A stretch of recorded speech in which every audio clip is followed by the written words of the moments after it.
It was a late evening at Hampton Court Palace, and the workman was late but almost finished his work. He had to get his work finished ready for the morning when it opened to the public. Then he found something. "Hey, what's this?" "An old box under these palace floorboards." He opened it.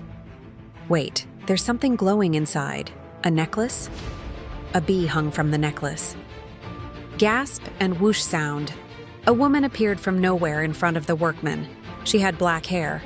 The corridors were dimly lit due to it being late evening. Who are you, my lady?"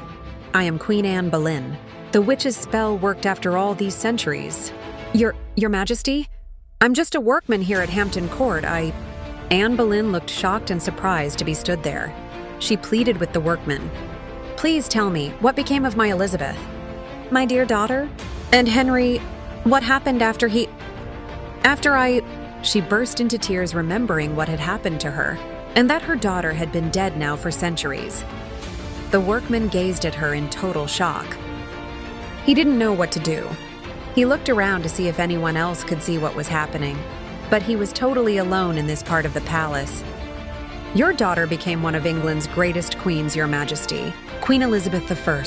A queen. My Elizabeth. And what of this strange world I see around me? Everything is so different. Will you help me understand these times?" Queen Anne Boleyn smiled at the man, and she rubbed her neck where it felt sore. "Of course, Your Majesty. Though I must say, this is quite possibly the strangest day of work I've ever had." "What year is it?" she asked. "It is 2025, my lady," he said.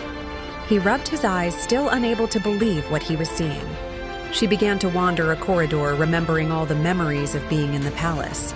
The workman shone his battery torch, and it lit up a painting on a wall of King Henry VIII, and she gazed up at it.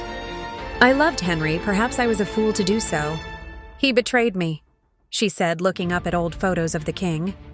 But following them in the darkness was a hooded man with a dagger.